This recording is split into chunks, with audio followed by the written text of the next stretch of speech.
नमस्कार दोस्तों, शाम के 7 बज चुके हैं और यूपी तक पर वक्त है मुद्दे की बात का। 2024 के लोकसभा चुनाव के लिए एनडीए बीजेपी की अगुवाई वाले एनडीए गठबंधन ने भी अपनी तैयारियां पूरे जोर शोर से शुरू कर दी हैं। दरअसल एनडीए गठबंधन के 25 साल पूरे हुए हैं और इस सिलसिले में प्रधानमंत्री नरेंद्र मोदी 31 जुलाई से लेकर 10 अगस्त तक एनडीए के तमाम 430 सांसदों से मुलाकात करेंगे। 430 जब सांसद जब मैं बोल रहा हूं तो ये लोकसभा और राज्यसभा दोनों सदनों के एनडीए सांसदों की संख्या है। तो प्रधानमंत्री ने पहली मुलाकात इस सिलसिले में जो की वो की उत्तर प्रदेश के ब्रज, कानपुर, बुंदेलखंड और पश्चिमी उत्तर प्रदेश क्षेत्र से आने वाले तकरीबन 40-42 सांसदों के साथ। और इस बैठक की तस्वीरें बदायूं से बीजेपी की सांसद संघमित्रा मौर्य, जो कि समाजवादी पार्टी के तेज तर्रार विधायक स्वामी प्रसाद मौर्य की बेटी हैं, उन्होंने इस प्रधानमंत्री के साथ इस बैठक की तस्वीरें जो हैं वो अपने ट्विटर हैंडल पर शेयर की। और जब ये तस्वीरें ट्विटर हैंडल पर आई तो इनमें एक चेहरा बड़ा चौंकाने वाला था, जिसके बाद उत्तर प्रदेश के राजनीतिक गलियारों में तमाम तरह की सुगबुगाहटें शुरू हो गई। और ये चेहरा जो है वो है वरुण गांधी का, पीलीभीत से बीजेपी सांसद वरुण गांधी। उनकी मां सुल्तानपुर से बीजेपी सांसद मेनका गांधी भी इस बैठक में पहुंची थी। लेकिन वरुण गांधी की तस्वीर ने, जो कि प्रधानमंत्री और बीजेपी अध्यक्ष जेपी नड्डा के पीछे की लाइन में बैठे हुए हैं, उनकी इस तस्वीर ने काफ़ी सुगबुगाहटें शुरू कर दी। अब ये सुगबुगाहटें क्यों शुरू कर दी? वो इसलिए क्योंकि पिछले कई महीनों से वरुण गांधी ने अपनी पार्टी बीजेपी का नाम, झंडा, काम, धाम, सिंबल कुछ भी अपने किसी कार्यक्रम में शामिल नहीं किया है। उनके चुनाव क्षेत्र पीलीभीत में अगर बीजेपी के नेता आते हैं, खुद मुख्यमंत्री आ चुके हैं, उप मुख्यमंत्री आ चुके हैं उत्तर प्रदेश के, वो किसी के साथ मंच साझा करते हुए नजर नहीं आते हैं। वो सिर्फ अपने जनसंवाद करते हैं जिसमें वो अपने कामों की चर्चा करते हैं। कई बार वो बीजेपी को, अपनी पार्टी को अलग अलग मुद्दों पर, महंगाई, बेरोजगारी जैसे मुद्दों पर वो घेर चुके हैं। तो ऐसी सूरत में पिछले कई महीनों से ये चर्चा चल रही थी कि लगता है कि वरुण गांधी अब बीजेपी से अलग होने का मन बना चुके हैं। और जिस तरह की तलखी उनकी अपनी पार्टी के साथ चल रही है, तो उनकी मां मेनका गांधी को और खुद उन्हें इस बार 2024 में टिकट ही नहीं मिलेगी। लेकिन जब ये इस बैठक में पहुंचे, जिसको प्रधानमंत्री नरेंद्र मोदी ने संबोधित किया, इस बैठक में पहुंचने के बाद एक बार फिर से ये चर्चाएं तेज हैं कि लगता है कोई समझौता हो गया है। ये जब बैठक दिल्ली में हुई थी, मैं आपको बता दूं, और इस बैठक को कवर किया था हमारे वरिष्ठ सहयोगी हिमांशु ने, जो कि हिमांशु भी इस वक्त हमारे साथ जुड़ गए हैं। हिमांशु के अलावा कुमार अभिषेक लखनऊ से हमारे साथ जुड़े हैं, जो कि यूपी तक के एडिटर हैं, ब्यूरो चीफ हैं। विजय उपाध्याय दैनिक भास्कर के ब्यूरो चीफ उत्तर प्रदेश में, और प्रशांत श्रीवास्तव, जो कि इंडिया टुडे मैगजीन के प्रिंसिपल कॉरेस्पॉन्डेंट है। सबसे पहले हिमांशु, मैं आपसे ही समझना चाहता हूं, हम इस बैठक में जो तमाम बातें हुई उन पर भी आगे बात करेंगे, लेकिन सबसे पहले यूपी तक के दर्शकों के लिए, इस बैठक में वरुण गांधी भी आए और मेनका गांधी भी आए। पिछले कई महीनों से दूरी बनाकर चल रहे, पार्टी से दूरी बनाकर चल रहे ये माँ बेटा की इस मीटिंग में मौजूदगी के क्या सियासी मायने निकालें?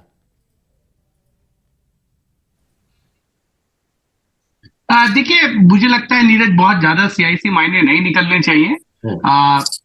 बैठक में बुलाया गया था तो ये लोग आए क्योंकि पार्टी हाईकमान की तरफ से बैठक बुलाई गई थी। ये यूपी के अगर मुख्यमंत्री सुल्तानपुर जा रहे हैं या फिर पीलीभीत जा रहे हैं, ये वो कार्यक्रम नहीं है सरकारी। ये कार्यक्रम पार्टी के संगठन का था, हाईकमान का था। अगर हाईकमान ने बुलाया तो आपको आना होगा। लेकिन एक चीज और है, जब भी पार्लियामेंट चल रही होती है तो नीरज, आप भी जानते हैं कि बीजेपी की संसदीय दल की जो बैठक होती है, उसमें सभी सांसद जो हैं वो मौजूद रहते हैं। वरुण गांधी उसमें नहीं नजर आते। दूसरी चीज ये है कि पिछली बार भी भारतीय जनता पार्टी तमाम कोशिश कर रही थी अपनी तरीके से कि दोनों माँ बेटों में से किसी एक को जो है सीट दी जाए, और अगर सीट दी जाए तो सीटें चेंज ना हो। लेकिन उस वक्त शायद संगठन ने कुछ चीजों को देखते हुए मेनका गांधी और वरुण गांधी की जो सीटें हैं उनको स्वैप भी किया, यानी कि उनमें अदला बदली भी की। लेकिन उसका ये हुआ वरुण गांधी और मेनका गांधी को, कि मेनका गांधी जो 2014 से 2019 के बीच में मोदी सरकार के अंदर मंत्री थी, वो 19 में दूसरी बार सरकार बनी, उसमें वो मंत्री नहीं बन पाई। ये नुकसान रहा। और वरुण गांधी क्योंकि पार्टी के जनरल सेक्रेटरी रह चुके हैं, राजनाथ सिंह जब 2013 में उन्होंने पार्टी की कमान संभाली थी लोकसभा चुनाव से पहले, उसमें वो महासचिव थे। लेकिन उसके बाद जब गृह मंत्री अमित शाह ने कमान संभाली तो वरुण गांधी को उन्होंने अपनी टीम में नहीं लिया। अक्सर ऐसा होता है कि अगर कोई जनरल सेक्रेटरी होता है पार्टी का तो उसको वरिष्ठ उपाध्यक्ष बनाया जाता है या किसी बड़े प्रदेश का इंचार्ज बनाकर नई जिम्मेदारी भी दी जाती है, लेकिन ऐसा कुछ वरुण गांधी के साथ नहीं हुआ। और 2019 में के बाद जिस तरीके के रिश्ते हैं जो जिक्र आप कर रहे थे कि वरुण गांधी लगातार जो है पार्टी से ना सिर्फ दूरी बनाई है, बल्कि समय समय पर कई ऐसे मुद्दे आए जब पार्टी के खिलाफ उन्होंने ट्वीट किए हैं, उनके बयान देखने को मिले हैं। ये पार्टी जो है इसका संज्ञान ले चुकी है। और मेनका गांधी ने भी अभी जब ब्रिजभूषण शरण सिंह के ऊपर तमाम तरीके के पहलवानों के द्वारा आरोप लगाए गए और पहलवान जो है वो धरने पे बैठे हुए थे, तब मेनका गांधी ने भी जो है वो बड़ा बयान दिया था ब्रिजभूषण शरण सिंह को लेकर। तो पार्टी के खिलाफ जाकर मां बेटे ने बड़ा बयान जरूर दिया है, लेकिन अगर संगठन की बैठक है और दोनों लोग पहुंचे तो शायद उनको उम्मीद हो कि आर्म ट्विस्ट करके पार्टी का, जिस तरीके से पिछली बार कि सुल्तानपुर और पीलीभीत में हमारे अलावा कोई नहीं जीत सकता, उसके हिसाब से हो सकता है कि अब वो रिश्ते सुधार कर एक बार फिर से 24 में दोनों माँ बेटे चाहें कि पार्टी के सिंबल पर ही जो है वो चुनाव लड़े। बिल्कुल। कुमार अभिषेक, मुझे याद है कि आपने थी one man army. Varun Gandhi 2024 में क्या करेंगे, बीजेपी में रहेंगे या अलग राह पकड़ेंगे? और उस स्टोरी का जो टोन एंड टेन्योर था वो तकरीबन ये कह रहा था कि तमाम लक्षण दिखाई देते हैं कि बीजेपी और वरुण गांधी के बीच जो दूरियां हैं वो लगातार बढ़ रही हैं। अब इस बैठक में वरुण गांधी की मौजूदगी और जो बातें हिमांशु ने बताई उनके मद्देनजर आपको क्या लगता है, कुछ चीजें बदली हैं क्या? नीरज, मुझे लगता है कि वरुण गांधी जिस मिजाज के हैं, दरअसल या तो एकदम से विद्रोही होते हैं या फिर पैचअप के लिए बहुत ज्यादा स्कोप नहीं देते। लेकिन आज की मीटिंग में, प्रधानमंत्री की इस बुलाई मीटिंग में अगर वो आए हैं तो, और जिस तरीके से वो बैठे हुए दिखाई दिए, और हमने वो रूप भी देखा है जब किसान आंदोलन से लेकर अभी तक, आपने ही बहुत तफसील से उसकी चर्चा की कि कैसे उन्होंने बीजेपी से खुद को बिल्कुल अलग कर रखा है अपने क्षेत्र में, और बीजेपी से कोई लेना देना नहीं, संगठन से कोई लेना देना नहीं। और अगर आज हाईकमान ने बैठक बुलाई और संगठन ने ये बैठक बुलाई है तो मेरा मानना है कि कहीं ना कहीं एक ये पैचअप की गुंजाइश मुझे दिख रही है। मुझे लगता है कि कहीं कुछ बातें ऐसी हुई हैं जो इस ओर इशारा कर रही हैं कि वरुण गांधी को लेकर के संगठन में कुछ चीजें जरूर चल रही हैं। देखिए, उसकी एक वजह मुझे लगती है कि वरुण गांधी आज भी उनकी विनेबिलिटी है, यानी कि वो अगर पीलीभीत से चुनाव लड़ते हैं तो बीजेपी के लिए ऑलमोस्ट श्योर सीट उसे माना जा सकता है। लेकिन अगर वरुण गांधी नहीं लड़ते हैं, किसी और को लड़ाया जाता है, तो हो सकता है कि बीजेपी के लिए वो सीट फिर मुश्किल में पड़ जाए। ऐसी स्थिति में, मतलब मैं चूंकि मेरी बात वरुण गांधी से नहीं हुई है इसलिए मैं श्योरिटी से नहीं कह सकता, लेकिन मेरा अपना मानना यह है कि एक पर्दे के पीछे जरूर कोई ना कोई ऐसी मैसेजिंग हुई है जिसके बाद वरुण गांधी और मेनका गांधी आए हैं। अब ये बात कितनी दीगर है कि क्या आने के बाद सचमुच उनका हृदय परिवर्तन हुआ है। मुझे लगता है हिमांशु चूंकि दिल्ली बैठे हैं, उनके पास इसकी ज्यादा जानकारी होगी कि क्या बीजेपी के संगठन ने उनसे बात की है, उन्हें किसी तरीके का भरोसा दिया है। लेकिन पिछले अगर महीने, 2 महीने से मैं देखूं, 1.5 महीने से, तो वरुण गांधी काफी शांत दिख रहे हैं, बहुत ज्यादा बीजेपी के खिलाफ न बोल रहे हैं। लेकिन बीच बीच में जो उनकी जन संवाद यात्रा है जिसमें वो पीलीभीत में आते हैं, उसमें भी जो उनका टोन है वो थोड़ा सा नर्म पड़ा हुआ दिखाई देता है। हालांकि अभी भी वो अकेले ही घूम रहे हैं बिना किसी झंडे बैनर के, लेकिन जिस तरीके का उनका एक टोन होता था संगठन के खिलाफ, बीजेपी के लोकल नेताओं के खिलाफ, बड़े मुद्दों पर, यहाँ तक कि बीजेपी के भी खिलाफ, उसमें पिछले कुछ महीनों से हम कह सकते हैं कि एक नरमी दिखाई दे रही है। और आज जब वो बैठे हैं आकर के इस मीटिंग में। तो इसका अर्थ मैं ये निकालता हूं कि कहीं ना कहीं एक पैचअप का जो एक रास्ता है वो मुझे खुला हुआ दिखाई दे रहा है पर्दे के पीछे। और मुझे लगता है इसमें बड़ी भूमिका वरुण से कहीं ज्यादा मेनका की होगी। और मेनका गांधी चूंकि बीजेपी के आला कमान या फिर दूसरे लोगों से ज्यादा कंफर्टेबल है, तो ये स्थिति मुझे दिखाई दे रही है। और ये आने वाले समय में वरुण को लेकर के मुझे लगता है कि ये संकेत है। जी बिल्कुल। मैं प्रशांत के पास भी आऊंगा क्योंकि हम प्रशांत के साथ पहले भी भविष्य की राजनीति को लेकर, लेकिन एक जवाब विजय जी से लेता हूं। विजय जी, क्या कोई समझौता हुआ है, क्या कोई पैचअप हुआ है? क्योंकि वरुण गांधी के जिस तरह के तेवर पिछले कई महीनों से हम देख रहे थे, तो तकरीबन ये मान लिया गया था कि 2024 का चुनाव वो कमल के निशान पर तो नहीं लड़ रहे हैं। नहीं, पैचअप तो 5-6 महीने पहले ही हो गया था और ये पहल मेनका जी के द्वारा की गई थी और उन्होंने पार्टी को एश्योर किया था, जहां तक मेरी जानकारी है, कि वरुण इस तरह के जो उनके बयान हैं वो नहीं देंगे। और आप देखिए काफी समय से जो ट्विटर पे वरुण जी की बड़ी तंज हुआ करते थे या तीखी टिप्पणियां होती थी, वो काफी दिन से देखने को नहीं मिल रही हैं। तो इसका मतलब कि चीजें बेहतर हुई हैं। और दूसरी बात ये भी है कि आप देखिए वरुण को लेकर या उनके कांग्रेस में जाने को लेकर एक चर्चा चली थी, जिस पर अपनी यात्रा के दौरान राहुल गांधी ने पंजाब में बहुत ही सीधे और साफ शब्दों में नकारात्मक टिप्पणी की थी। मुझे लगता है ये शायद जो पैचअप की बात है ये इस घटना के पहले की ही है, लेकिन तब तक बातें चल रही थी और जब राहुल जी का बयान आया उसके बाद से तो चीजें एकदम से बदल गई। देखिए उत्तर प्रदेश में आज के दिन में जो राजनीतिक स्थिति है वो उसमें बीजेपी का अपर हैंड है। विधानसभा चुनाव के बाद चीजें बहुत बदली हैं और जो अपोजिशन की भूमिका है उत्तर प्रदेश में, अलायंस या बिना अलायंस के वोटों का बंटवारा या वोटों का जो मैं गठबंधन कहता हूं, वोटों का गठबंधन तो एज इट इज है। यानी बीजेपी के पक्ष में जो लोग हैं वो बीजेपी के पक्ष में हैं और जो बीजेपी के खिलाफ हैं वो बीजेपी के खिलाफ हैं। तो जो बीजेपी के खिलाफ हैं वो तो किसी एक पार्टी को वोट करेंगे या किसी एक गठबंधन को वोट करेंगे, ये फर्क नहीं पड़ता है कि गठबंधन होगा ही। अगर होता है तो गठबंधन के पक्ष में जाएगा, नहीं होता है तो भाजपा के खिलाफ जो मजबूत पार्टी दिखेगी लोग उसको वोट करेंगे। अब इस बात को सभी राजनेता महसूस करने लगे हैं, इसीलिए बड़े पैमाने पर बीजेपी में आने के लिए दूसरी पार्टियों के नेता दस्तक दे रहे हैं। और पश्चिमी उत्तर प्रदेश के सैनी समाज के जो मजबूत नेता हैं और कई पिछड़ी जातियों के दूसरे नेता पिछले दिनों बीजेपी में आए हैं। यहाँ तक कि जो वाराणसी में शालिनी यादव सपा की कैंडिडेट थी 2019 में, वो स्वयं बीजेपी में शामिल हो गई। तो बीजेपी के फेवर में चीजें लोग भाप रहे हैं, इसलिए कोई भी रिस्क लेना नहीं चाहेगा। और मैं नहीं समझता कि कोई भी सीजन्ड पॉलिटिशियन उत्तर प्रदेश के राजनीति के हालात को इग्नोर करेगा और वो अपनी रिस्क पर कोई बड़ा खतरा उठाने की कोशिश करेगा।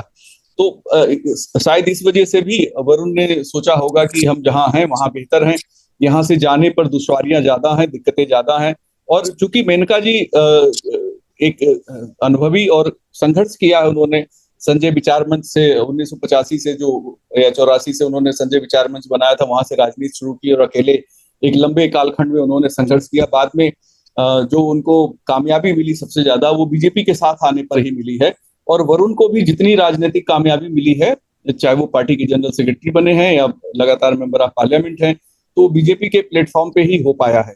तो ऐसे में समझौता ही एक रास्ता था। चूंकि जिस दरमियान किसान आंदोलन शुरू हुआ था तो एक इकोसिस्टम ऐसा बना था, लग रहा था कि बीजेपी शायद 2024 के पहले तक कमजोर होगी। लेकिन बीजेपी अगर राज्यों में कमजोर भी है, जैसे कर्नाटक में या मध्य प्रदेश के जो सर्वे हैं या उसमें अगर कमजोर भी नजर आती है, तो भी लोकसभा में बीजेपी ज्यादा मजबूत है। इस बात को सभी मानते हैं और तमाम सर्वे जो आ रहे हैं वो भी इसकी पुष्टि करते हैं। इसलिए जो बीच का रास्ता है, जो मध्य मार्ग है, मुझे लगता है कि ये जो मेनका गांधी और वरुण गांधी जी का जो फैसला है या उनकी तरफ से जो सिग्नल आ रहे हैं, वो बीजेपी के साथ मजबूती से डटे रहना, खड़े रहना और पार्टी की नीतियों के साथ चलना, इस तरह के ही संकेत मिल रहे हैं। और मुझे लगता है कि इसमें कोई दिक्कत नहीं है, क्योंकि बीजेपी को भी हर जगह एक जिताऊ कैंडिडेट चाहिए और जो जीतने वाले कैंडिडेट हैं उन्हें एक ऐसी पार्टी चाहिए जो उनकी जीत को सुनिश्चित करे। तो इसलिए मुझे लगता है कि चीजें अब इनकी बेहतर दिशा में चल रही हैं, कम से कम बीजेपी के मायने से। और ये जो वरुण जी की, अगर वो नाराज होते तो निश्चित तौर पे बैठक में भी ना जाते। जहां तक मैं वरुण जी को समझता हूँ, वो फैसला लेते हैं तो पीछे नहीं हटते हैं। लेकिन मुझे लगता है कि उनका फैसला बीजेपी के पक्ष में है और बीजेपी के साथ ही वो डटे रहेंगे। बिल्कुल, ये काफी कि जो जिताऊ कैंडिडेट है उन्हें लगता है कि मुफीद पार्टी कौन सी है, और पार्टी को लगता है कि जिताऊ कैंडिडेट्स की हमें ज़रूरत है। प्रशांत, एक वक्त पर कुछ हफ्तों पहले हम वरुण गांधी की भविष्य की संभावनाओं पर कि समाजवादी पार्टी मुफीद होगी, कांग्रेस मुफीद होगी, कहाँ जाएंगे, ये सब तमाम बातें कर चुके हैं। लेकिन अब अगर ये कोई समझौते जैसी शक्ल दिख रही है, तो पहली बात तो ये कि क्या ये समझौता है, और दूसरी बात ये कि पार्टी को ज़्यादा ज़रूरत है या वरुण गांधी को ज़्यादा ज़रूरत है, मेनका गांधी को ज़्यादा ज़रूरत है पार्टी की? देखिए नीरज जी, आवाज आ रही ना आपको मेरी? जी बिल्कुल। हाँ, देखिए नीरज जी, अभी ये कह देना कि दोनों में किसको ज्यादा जरूरत है वो तो आसान नहीं है, लेकिन दोनों को एक दूसरे की जरूरत है। जब एक तरफ अलायंस बन रहा है, इंडिया अलायंस बन रहा है, अभी समाजवादी लोकदल और कांग्रेस का लगभग तय है अलायंस, और बीएसपी का कुछ अभी क्लैरिटी नहीं है, लेकिन अभी बीएसपी को ऐसा नहीं है कि बीएसपी अलग लड़ेगी, ये पूरी 100% फाइनल है। क्योंकि अभी पिछले पिछले कुछ दिन पहले ही मायावती ने एक पावर बैलेंसिंग शब्द इस्तेमाल किया, जिसमें उन्होंने कहा कि ऐसे पोस्ट पोल अलायंस की संभावना 4 राज्यों के बाद, 4 राज्यों के चुनाव के बाद बनती तो सोचेंगी। तो हो सकता है कि, अगर बहुत हैरानी वाली बात नहीं कि कल को वो भी इंडिया अलायंस में आ जाए। तो ऐसे में ऐसी स्थिति में बीजेपी बिल्कुल नहीं चाहेगी कि यूपी में कोई रिस्क ले, क्योंकि यूपी और गुजरात दो बीजेपी के सबसे बड़े गढ़ हैं आज की स्थिति में। बाकी सब जगह अगर आप देखें तो हर राज्य में बीजेपी को लगातार चैलेंज मिल रहा है। मध्य प्रदेश में भी इस बार 50-50 जैसी ही स्थिति है, बल्कि कुछ लोग कांग्रेस को वहां थोड़ा सा एज दे रहे हैं।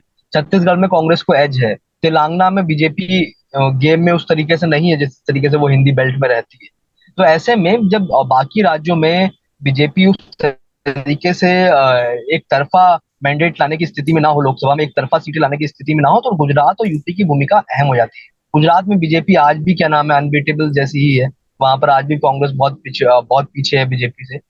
लेकिन यूपी को लेकर एक संभावना जरूर पिछले दिनों से बन रही थी, अगर सारी पार्टियां एक होकर अगर सिंगल कैंडिडेट आए। लेकिन बीजेपी के लिए ऐसी स्थिति में यूपी में 80 में से 65 प्लस स्कोर करना बहुत जरूरी है। यानी 80 में से 65 प्लस, 70 प्लस करना, इसका कहीं ना कहीं ये मतलब वो कोई भी सीट पे चांस नहीं लेना है।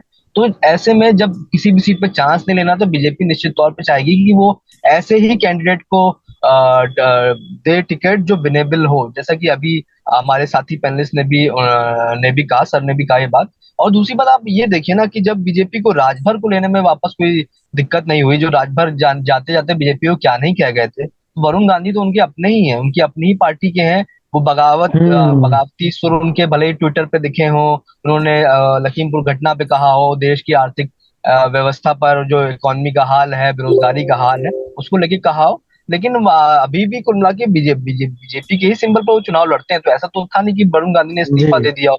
लेकिन ना कहीं गुंजाइश जरूर थी। एक चीज और थी कि बीच में कोशिशें जरूर वरुण गांधी के समर्थकों द्वारा, वरुण गांधी के द्वारा भी ये कोशिशें जरूर हुई, जिस दौरान भारत जोड़ो यात्रा चल रही थी, कि वो एक बार को टेस्ट करना चाहते थे कि कहीं ना कहीं मार्केट में क्या है, किस तरीके से उनका एक्सेप्टेंस है, विपक्ष के बीच में क्या एक्सेप्टेंस है। चाहे वो अखिलेश को दिया गया वो हक रहा हो, उसके बाद वो जिस तरीके से चर्चा हुई कि समाजवादी पार्टी करीब है। लेकिन जो मेरी जानकारी है, मेरी एक आध दफा बात भी हुई ऑफ रिकॉर्ड, तो कभी भी ऐसा लगा नहीं कि वो अपोजिशन की से उनके संबंध जरूर है, लेकिन ऐसा लगा नहीं कि वो समाजवादी पार्टी के सिंबल पर चुनाव लड़ने को तैयार है। कांग्रेस में अगर बात बन जाती है, अगर राहुल गांधी का वो बयान नहीं आता कि वरुण की विचारधारा और मेरी विचारधारा अलग है, जो भारत जोड़ो के यात्रा के दौरान जो राहुल गांधी ने बोला, अगर राहुल गांधी का वो बयान नहीं आता, तो भले एक स्कोप रहता कि कांग्रेस में या घर वापसी का वरुण गांधी का चांस रहता। लेकिन कांग्रेस की जो यूपी में स्थिति हुई, और आज की तारीख में भी कांग्रेस कोई रिवाइवल प्लान लेकर यूपी में दिख नहीं रही है। तो ऐसे में भी, और वरुण गांधी जिस सीट से आते हैं वहां पर कुर्मी वोट और लोध वोट, ये सब बहुत इंपॉर्टेंट है पीलीभीत में। तो ऐसे में वरुण गांधी के लिए भी ये चुनाव जीतना बड़ा इंपॉर्टेंट है।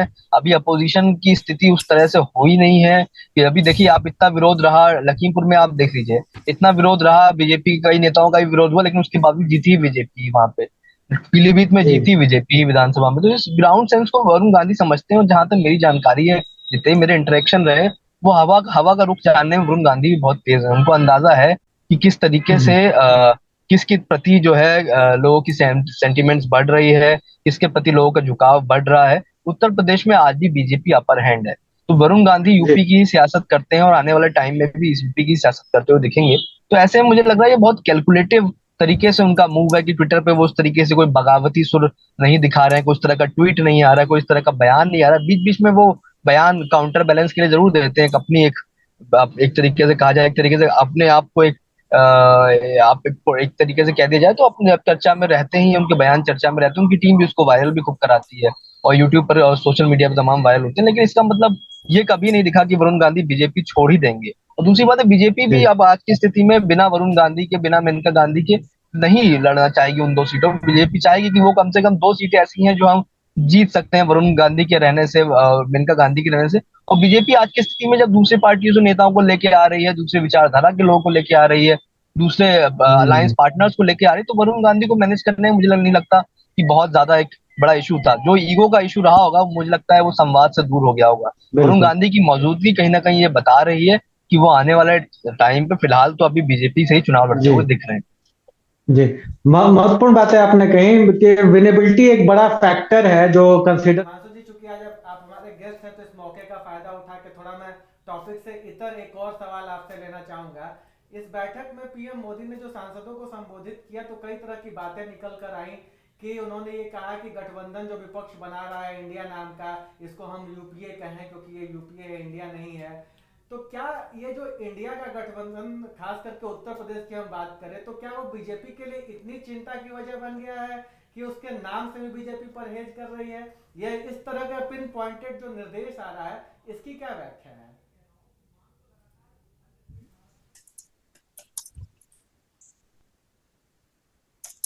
हिमांशु जी, ये सवाल आप ही से था। लगता है आपका फ्रेम फ्रीज हो गया है। आपको हमारी आवाज आ रही है हिमांशु जी?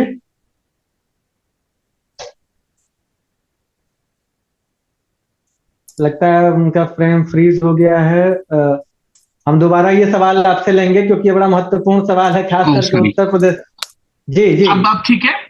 देखिए, कल मैंने एक स्टोरी भी की थी कि बीजेपी अब इंडिया नहीं कहेगी गठबंधन, क्योंकि बीजेपी को इस बात का एहसास हुआ कि इंडिया वर्सेस एनडीए, और जिस तरीके से इनिशियली बीजेपी ने अटैक किया, फिर बीजेपी की संसदीय दल की बैठक में प्रधानमंत्री नरेंद्र मोदी ने उसको new east India company, Indian Mujahideen, PFI से जोड़ा।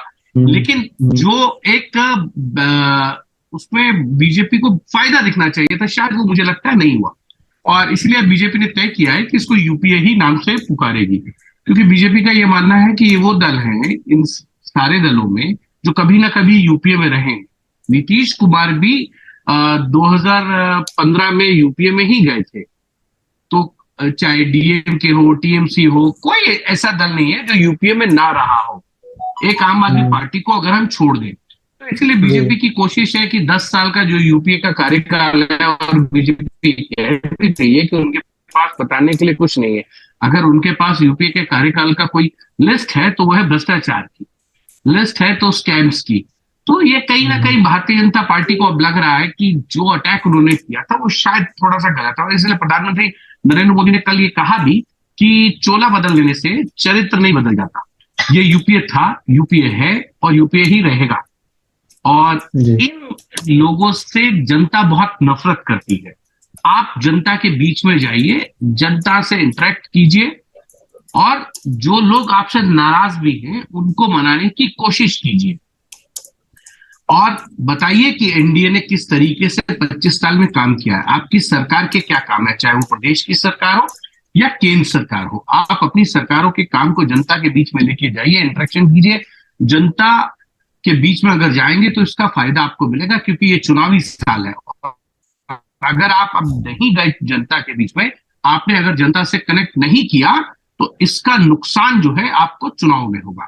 दूसरी बात, प्रधानमंत्री नरेंद्र मोदी ने एक चीज कही कि एनडीए का गठन जो है वो त्याग के लिए हुआ था, यानी कि कॉमन मिनिमम प्रोग्राम बनाया गया था जब एनडीए का गठन हुआ था 97 के अंदर। तो उस समय, और उन्होंने कहा कि हमने कम सीटें होने के बावजूद नीतीश कुमार को मुख्यमंत्री बनाया, और अकाली दल के साथ हमारी अच्छी संख्या में जो है विधायकों के होने के बावजूद हमने उप मुख्यमंत्री पद नहीं मांगे। तो ये है हमारा त्याग। वो बताना चाहते हैं कि भारतीय जनता पार्टी ने एनडीए के घटक दलों को आगे बढ़ाया। दूसरी बात शायद वो नहीं कहा उन्होंने कि एकनाथ शिंदे के पास भी जो है वो विधायक कम है और हमने उन्हें मुख्यमंत्री बनाया है। अजीत पवार के पास विधायक कम है, हमने उन्हें उप मुख्यमंत्री बनाया। ये तमाम चीजें हैं। लेकिन बहरहाल भारतीय जनता पार्टी की तरफ से 24 की जो लड़ाई है उसको लेकर शुरुआत हुई है और न सिर्फ भारतीय जनता पार्टी के सांसदों की बैठकें हो रही हैं, उसमें एनडीए के सांसद भी बुलाए जा रहे हैं और 10 क्लस्टर्स में बांटा गया है। कल 2 क्लस्टर्स की बैठक हुई थी, कल फिर 2 क्लस्टर्स की बैठक होनी है और कल जो है काशी, अवध और गोरखपुर क्षेत्र के सांसदों की बैठक है उत्तर प्रदेश के। और दूसरी तरफ जो है वो साउथ रीजन के जितने सांसद है भारतीय जनता पार्टी के, चाहे वो तमिलनाडु से हो, बहरहाल तमिलनाडु से एक भी सांसद नहीं है। एल मुरुगन है, वो राज्यसभा से मध्य प्रदेश से है। कर्नाटक है, तेलंगाना है, यहाँ से जो सांसद है इनकी बैठकें हैं। केरल से उनके 2 सांसद हैं, एक वी मुरलीधरन है और दूसरे जो है गोपी सुरेश है। तो इन लोगों की बैठकें होनी है, यानी कि 40 के करीब सांसद रहेंगे जिसमें राज्यसभा लोकसभा के सांसद भी होंगे। ये 2 क्लस्टर की कल बैठक है, उसके बाद फिर से बैठक है। लेकिन इतना जरूर है, जो बात अभी प्रशांत कह रहे थे, वरुण गांधी अपनी बात से पीछे नहीं हटते, फैसला ले लेते। लेकिन मुझे लगता है कि ये संबंध ठीक करने की कोशिश है। आज भारतीय जनता पार्टी को भी उतनी ही जरूरत है। आप अगर देखेंगे, हो सकता है मैं गलत हूं और अगर मेरी गलती हो तो आप लोग उससे सुधारिएगा। मुझे लगता है 10 से 12 सीटें ऐसी थी जो भारतीय जनता पार्टी ने जीती थी, जो 15,000 के कम मार्जिन से सीटें जीती भारतीय जनता पार्टी के 2019 के लोकसभा चुनाव में। और अगर उसको 2022 के मत प्रतिशत से देखें, 19 के मत प्रतिशत को, तो उसमें भारी गिरावट भी आई है भारतीय जनता पार्टी के कई लोकसभा क्षेत्रों में, कई विधानसभा में। तो भारतीय जनता पार्टी को एक डर ये भी है। और दूसरी बात, पीलीभीत से लगातार जो है वो मेनका गांधी लगातार सांसद रही हैं। मुझे लगता है 2009 का अगर माफ कीजिएगा 8 का अगर चुनाव छोड़ दें तो 4 का, तो वो आंवला से सांसद थी 4 में। तो ये सारी चीजें जरूर कहीं ना कहीं हिट करती हैं और बीजेपी को भी जरूरत है। लेकिन मेनका गांधी पिछली बार बहुत आसानी से चुनाव नहीं जीती थी। 13,000 के लगभग मतों से जो है सुल्तानपुर सीट से जीती थी, क्योंकि उन्होंने वो सीट एक्सचेंज की थी वरुण गांधी के साथ और वरुण गांधी मेरे ख्याल से 2 लाख के करीब वोटों से जीते थे। लेकिन उस सीट की एक खूबसूरती ये है, वरुण गांधी को 59% वोट मिले थे। हाँ, वहां की खूबसूरती एक और है कि वहां सिख मतदाता बहुत है और इसी को मद्देनजर रखते हुए किसान आंदोलन में वरुण गांधी ने किसान आंदोलन का समर्थन किया था और सरकार को कई बार नसीहत भी दी थी। उनको भी मालूम है कि उनका वोट बैंक कौन सा है। पार्टी के वोट बैंक के अलावा एक सिख वोट बैंक है और मेनका गांधी सिख कम्युनिटी से आती है। जी जी विजय सर, ये काफी अहम बातें सामने इस बैठक के दौरान वरुण के अलावा भी निकली। लेकिन हम फिर वरुण गांधी के सवाल पर लौटते हैं। पिछले महीने तक या पिछले हफ्तों तक हम ये चर्चा कर रहे थे कि वरुण गांधी के लिए बीजेपी के दरवाजे अब इस कदर बंद हो चुके हैं कि बीजेपी ने वहां उनका अल्टरनेटिव भी खोज लिया है। एक स्थानीय विधायक को टिकट मिलेगा, इस तरह के बड़े स्ट्रॉन्ग चर्चाएं शुरू हो गई थी। वरुण गांधी बीजेपी जो बात ये हो रही थी कि संगठन का आदेश था, मुखिया का आदेश था, तो आज वरुण गांधी पहुंचे। लेकिन उसी संगठन का आदेश था कि आपको महाजनसंपर्क अभियान में जाना है। वरुण गांधी 1 महीने पहले उस अभियान में नहीं थे। अचानक से ये क्या हो गया? क्या बीजेपी का वो जो वरुण गांधी को रिप्लेस करने का प्लान था अब ठंडे बस्ते में चला जाएगा? वो स्थानीय विधायक को जो एक टिकट मिल रहा था वो नहीं मिलेगा? नहीं, देखिए, ये कहना तो अभी से बहुत मुश्किल है। ये बीजेपी तो हमेशा चौंकाती है, वो उसके फैसले, चाहे अभी देखिए जो नेशनल एग्जीक्यूटिव की इनकी टीम आई है उसमें जिस तरह के लोग शामिल हुए, वो अपने आप में अंदाजे से बिल्कुल अलग था। चाहे राधा मोहन दास अग्रवाल हो या फिर वो मंसूर साहब जो एएमयू के एक्स वाइस चांसलर हैं। तो बीजेपी तो हमेशा चौंकाने की कोशिश करती है। लोकसभा चुनाव के लिए उसकी रणनीति क्या है ये तो अभी पूरे तरीके से साफ नहीं है, लेकिन ये निश्चित है कि बहुत डीप रूटेड स्टडी बीजेपी ने एक एक लोकसभा क्षेत्र की कर रखी है। विधानसभा चुनाव में वरुण का एक ऑडियो भी वायरल हुआ था, पता नहीं सही था कि गलत था, लेकिन उसमें जो बीजेपी के कैंडिडेट एमएलए के थे शायद उनको लेके उनकी टिप्पणियां थी। तो लोकल जो एमएलए हैं उनके साथ उनके रिश्ते अच्छे नहीं हैं, और शायद उनका जो महाजनसंपर्क अभियान के लिए न निकलना भी शायद इसकी एक वजह हो, या जो भी और दूसरी वजह हो सकती है। इस मामले में वरुण ने कोई खुल के कोई टिप्पणी की नहीं, लेकिन मोटे तौर पे मेरा अंदाजा यही है कि बीजेपी का अल्टरनेट ढूंढना पीलीभीत में, वरुण जी का अल्टरनेट ढूंढना पीलीभीत में बीजेपी के लिए बहुत आसान नहीं है, क्योंकि वरुण के साथ जो कास्ट इक्वेशन है वो डाइल्यूट हो जाता है। बाकी कोई और बिरादरी का कोई लोकल एमएलए लड़ेगा या लोकल लीडर कोई चुनाव लड़ेगा तो कास्ट लाइन वहां एक बन जाएगी, जातियों का समीकरण उसमें देखा जाएगा। ठीक बात है कि मोदी जी का चेहरा सबसे ऊपर होगा और योगी जी का चेहरा सबसे ऊपर होगा, लेकिन इसके बावजूद लोकल लेवल पे प्रॉब्लम होती, क्योंकि फिर अपोजिशन अकॉर्डिंग अपनी कार्ड प्ले करता है और वहां का जो समीकरण है उसमें वो अपनी दखल मजबूत करने की कोशिश करता है। तो वरुण का अल्टरनेट ढूंढना ना तो पीलीभीत में आसान है। दूसरा, सुल्तानपुर चूंकि मेरा तो गृह जिला है, तो मैं जानता हूँ वहां मेनका जी किसी और दूसरे मेंबर ऑफ पार्लियामेंट जो अभी तक वहां चुने गए हैं उसमें इस समय ज्यादा लोकप्रिय हैं और लोग उनको पसंद कर रहे हैं। अगर बीजेपी दोनों को टिकट देती है तो मैं जहां तक समझता हूं कि दोनों की विनेबिलिटी पे सवाल उठाना आसान नहीं होगा और विपक्ष चुनौती नहीं दे पाएगा। लेकिन अगर किन्हीं परिस्थितियों में ये बदलाव होता है तो हो सकता है कि माँ बेटे खुद ही कोई ऐसा फैसला ले ले कि पार्टी मुश्किल में पड़ जाए, और मैं नहीं समझता कि भाजपा किसी भी सीट पर खुद से चैलेंज क्रिएट करेगी। बहुत अगर कहीं जहां भी वो टिकट चेंज करेंगे निश्चित तौर पे वो एक तो जिनका टिकट काटेंगे उनको अपने साथ ही जोड़ के रखेंगे और कोशिश करेंगे कि वो लोग पार्टी को जिताने में लगे, उनको कुछ न कुछ एडजस्टमेंट की बात हो सकती है। दूसरी बात ये है कि अगर कोई एडजस्टमेंट की स्थिति में नहीं होगा तो कुछ दूसरा तीसरा विकल्प भी देख सकते हैं। चूंकि इनकी स्टडी बहुत स्ट्रांग है, जिस तरीके से अभी दल बदल कर आया है बीजेपी ने, अभी आगे एक किश्त में और होनी है जिसमें दूसरे और कई कम्युनिटी ऐसी हैं, खासतौर पे दलितों में उत्तर प्रदेश में नंबर 1 पे अगर जाटो है, नंबर 2 पे अगर पासी समुदाय है, तो बीजेपी की निगाह इस पासी समुदाय पे भी बहुत ज्यादा टिकी हुई है। हालांकि ज्यादातर इलाकों में ये समुदाय बीजेपी के साथ वोट करता है और दलित कम्युनिटी में सेकंड लार्जेस्ट कम्युनिटी होने के कारण ये बहुत इंपॉर्टेंट है। पसमानदा को लेके भी बीजेपी काम कर रही है, तो बीजेपी कहीं से भी अपनी 2 सीटों को डिस्टर्ब करने की कोशिश मुझे लगता है नहीं करेगी। जो चीजें पहले हो चुकी हैं मुझे लगता है कि उससे बीजेपी आगे बढ़ना चाहेगी, और जो लोग चुनाव लड़ना चाहते हैं वो भी उससे आगे निकलकर एक नए तरीके से अपनी स्थिति को मजबूत करेंगे। जो बात अभी उन्होंने कही कि वहां पे, हाँ, हिमांशु जी ने कही कि वहां पे सिख ज्यादा हैं, तो निश्चित तौर पे शायद उनकी अपने वोटर्स की भावनाओं को ध्यान रखते हुए वरुण जी ने उस समय काफी कुछ कहा था। लेकिन उनके कई ट्वीट ऐसे भी थे जो इन मुद्दों से अलग थे, खासतौर पर युवाओं को लेकर उनके ट्वीट थे जिनकी वजह से सवाल ज्यादा उठे थे। तो वो सब चीजें मुझे लगता है कि अब बीती हुई बातें हो जाएंगी और उस पर धूल डाल के ये पार्टी भी और ये दोनों नेता भी आगे बढ़ने की कोशिश करेंगे।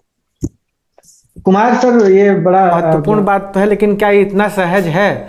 क्योंकि वरुण गांधी के बारे में जब हम लोग चर्चा कर रहे हैं तो जैसा कि ये हो रहा है कि भाई नड्डा जी का आदेश था सांसदों को तो कि इस बैठक में आना है तो सारे सांसद आए, लेकिन नड्डा जी का आदेश इससे पहले जनसंपर्क अभियान के लिए भी तो था। वरुण गांधी उस समय संगठन से दूरी बनाए रहे, वो ट्वीट भले नहीं कर रहे हैं लेकिन कोई भी ऐसा अलाइनमेंट उनका भाजपा के स्थानीय मतलब प्रदेश की लीडरशिप के साथ या सेंटर की लीडरशिप के साथ नहीं दिख रही है। आज की भी जिस तस्वीर की हम चर्चा कर रहे हैं ये वरुण गांधी के हैंडल से नहीं आई है, बल्कि ये संघमित्रा मौर्य के हैंडल से आई है, जिनको लेकर अलग से चर्चा की जाने की जरूरत थी कि क्या वो उनको भी टिकट बीजेपी देगी कि नहीं। तो ये जो अभी तक जो बातें चल रही थी कि बीजेपी ने वरुण गांधी का एग्जिट रूट तैयार कर दिया है, अब वरुण गांधी के लिए कोई संभावना नहीं है, तो वो क्या सारी चीज़ें एक झटके में ख़त्म हो जाएंगी, या आपको अभी भी लगता है कि बीजेपी के लिए मतलब वरुण गांधी के लिए बीजेपी में रास्ते खुले हुए हैं और बीजेपी को विनेबिलिटी की इतनी तलाश है, इतनी मतलब बीजेपी इसको लेके सजग हो गई है, खास करके विपक्ष के इस इंडिया गठबंधन के बाद, कि वो वरुण गांधी थोड़ा नाराज भी हैं, बोलते भी खराब हैं पार्टी को लेकर, तो भी चलो साथ में है, क्योंकि वो एक विनिंग कैंडिडेट के तौर पर हो सकते हैं, इसलिए उनको साथ में रखेगी।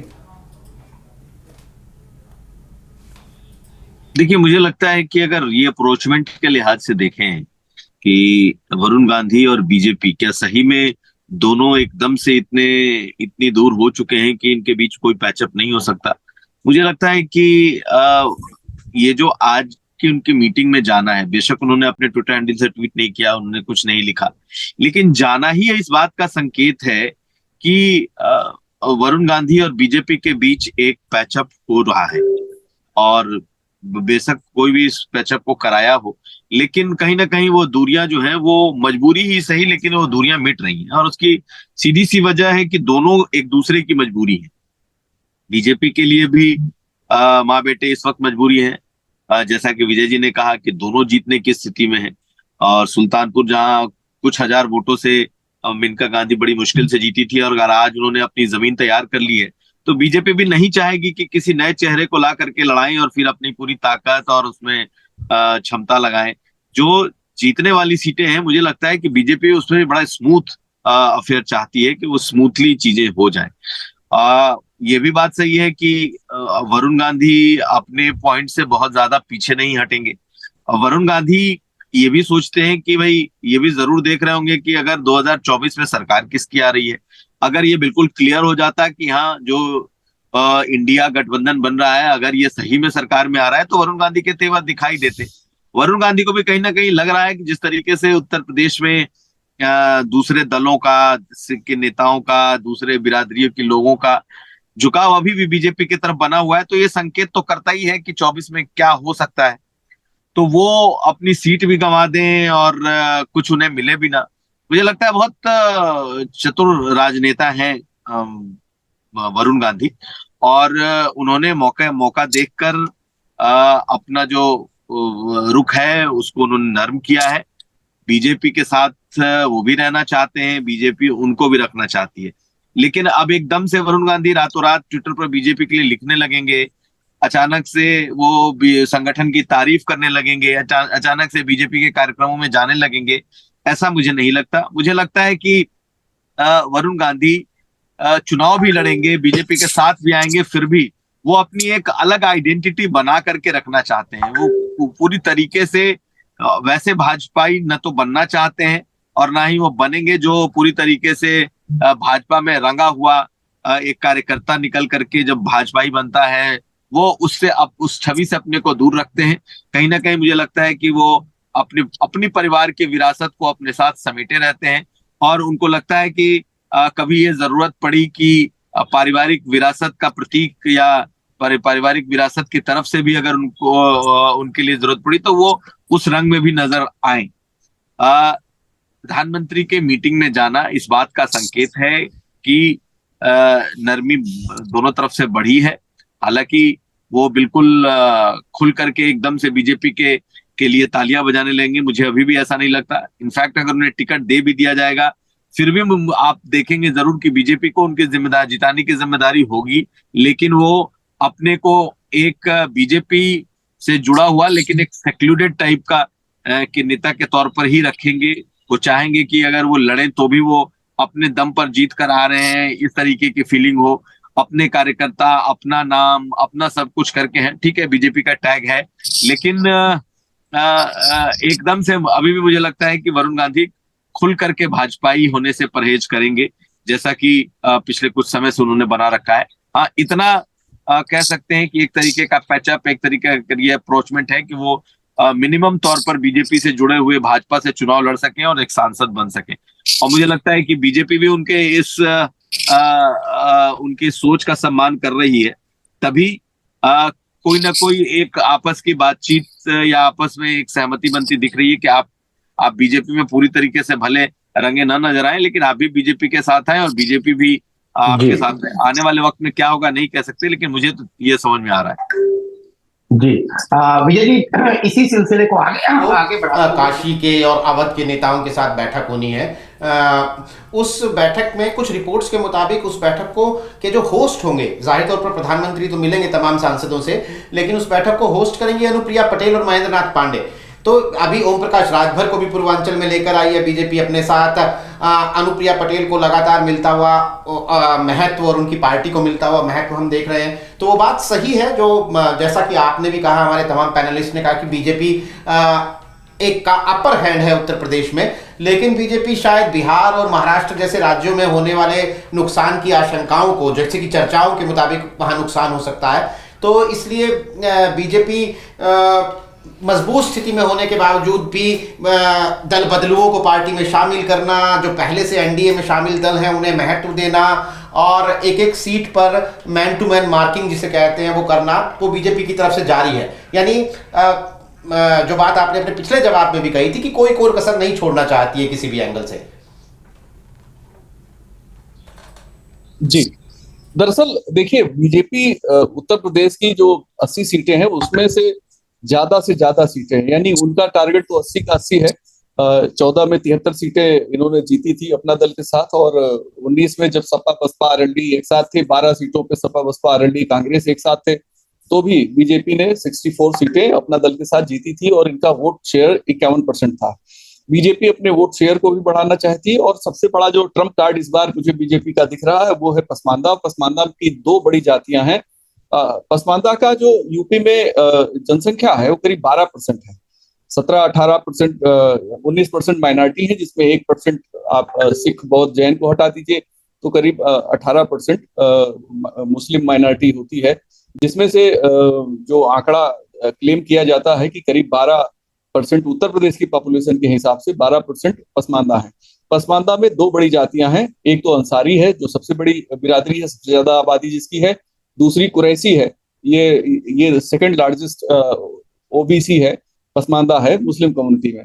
आप देखिए कि डिबेट सिर्फ अब हिंदू ओबीसी हिंदू दलित का नहीं हो रहा है, बल्कि ये जो 18% माइनॉरिटी है उत्तर प्रदेश में मुस्लिम माइनॉरिटी, इसमें इसके पसमानदा वर्ग यानी इसके पिछड़े वर्ग को लेकर भी डिबेट खूब चल रहा है। लोग बहस कर रहे हैं, आंकड़े गिने जा रहे हैं, जातियों की संख्या तलाशी जा रही है, नेताओं के चेहरे तलाशे जा रहे हैं।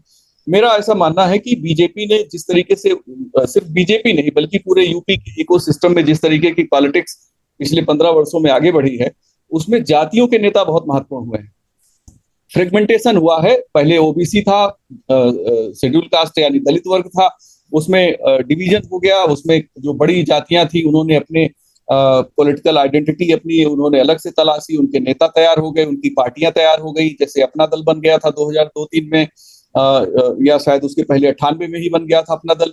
फिर आप देखिए तमाम कुशवाहा समाज की एक पार्टी, जनवादी पार्टी आ गई, फिर मौर्य समाज की आ गई महान दल, फिर निषादों की पार्टी आ गई, राजभर की पार्टी आ गई, जातियों की पार्टी आ गई। तो ये जो जातियों की पार्टियों की पॉलिटिक्स है जो हिंदू समाज में थे, ये मुझे लगता है कि मुस्लिम समाज में भी यही चीजें आगे चल के होने वाली हैं। और अभी बीजेपी का जो फोकस है, जिस तरीके से उन्होंने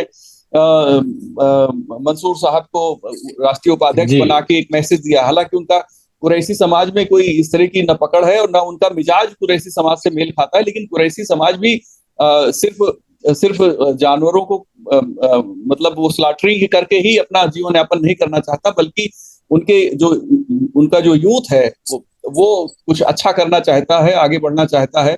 तो उनके सपने भी बड़े हो गए हैं, और इसमें बहुत ज्यादा जो रोल है वो सोशल मीडिया का है, जो पेनिट्रेशन है डीप रूटेड गांव तक है, हर हाथ तक है, और लोग इस बात को समझ रहे हैं कि दुनिया में किस तरीके के बदलाव हो रहे हैं और राजनीतिक तरीके से आप कैसे अपने को महत्वपूर्ण बना सकते हैं। सत्ता का लाभ या सरकार की योजनाओं का लाभ हालांकि बीजेपी कहती है बिना भेदभाव के दे रहे हैं, लेकिन इसके बावजूद लोगों को लगता है कि हमारे हिस्से में जो आ रहा है वो शायद कम है। तो जातियों की राजनीति बहुत ज्यादा बढ़ने वाली है, उसमें मतलब एक और एडिशन होने वाला है जो माइनॉरिटी की तरफ से आएगा। तो बीजेपी जो ये ट्रम्प कार्ड है उसका अंसारी और कुरैशी ये बहुत इंपॉर्टेंट रोल प्ले करने वाले हैं उत्तर प्रदेश की सियासत में। और साथ में आप देखिए अभी चर्चा जो है, जैसे पूजा पटेल जो पूजा पाल जो वहाँ सपा की विधायक है, उनके बीजेपी में आने की चर्चा है। इंजीत सरोज जो पासी समाज के बड़े नेता हैं उस पूरे खित्ते के, और वहां पे विधानसभा चुनाव में पासी समाज ने बीजेपी को वोट नहीं दिया था, उनको बीजेपी अपने साथ लाने की कोशिश में है। नाम तो बहुत से चर्चा में है, चूंकि यहाँ चर्चा कर सकते हैं, इसमें चर्चा में तो अंबेडकर नगर के लालजी वर्मा की भी होती है, लेकिन सच्चाई कितनी है, मेरी बात नहीं हुई लालजी वर्मा से, लेकिन हवा में बातें हैं, तैर रही हैं। राजनीति में चूंकि अप्रत्याशित हमेशा होता रहता है और नेता अपनी प्रोग्रेस के लिए ज्यादा इच्छुक होते हैं, और जो आज का माहौल है उसमें हर नेता अपने को ताकतवर बनाना चाहता है और ऐसे प्लेटफॉर्म को इस्तेमाल करना चाहता है जहां उसको काम करने का भी मौका मिले, उसकी पहचान भी मजबूत हो और वो जीते भी। तो ये जो समीकरण है, इसको लेके बीजेपी हर जगह जितना संभव हो रही है कोशिश कर रही है। उसको इस बात का कोई मलाल नहीं किसने इतिहास में उसको क्या बोला था, क्या कहा था और किस तरीके के उसके साथ व्यवहार किया था। उसका फोकस ये है कि हमारा वोट बैंक 51% जो है वो कैसे 55% या उससे ज्यादा हो, कैसे हम 80 की 80 सीटें जीतें, और इसके लिए जो भी तरीका वो अडॉप्ट कर सकते हैं वो सब कर रहे हैं। और चूंकि उनकी स्टडी और उनकी पकड़ जिस तरीके से वो काम कर रहे हैं, बियॉन्ड मतलब जो विश्लेषक हैं उनसे ज्यादा तरीके से वो विश्लेषण करके अपनी राजनीति के कील कांटे दुरुस्त कर रहे हैं।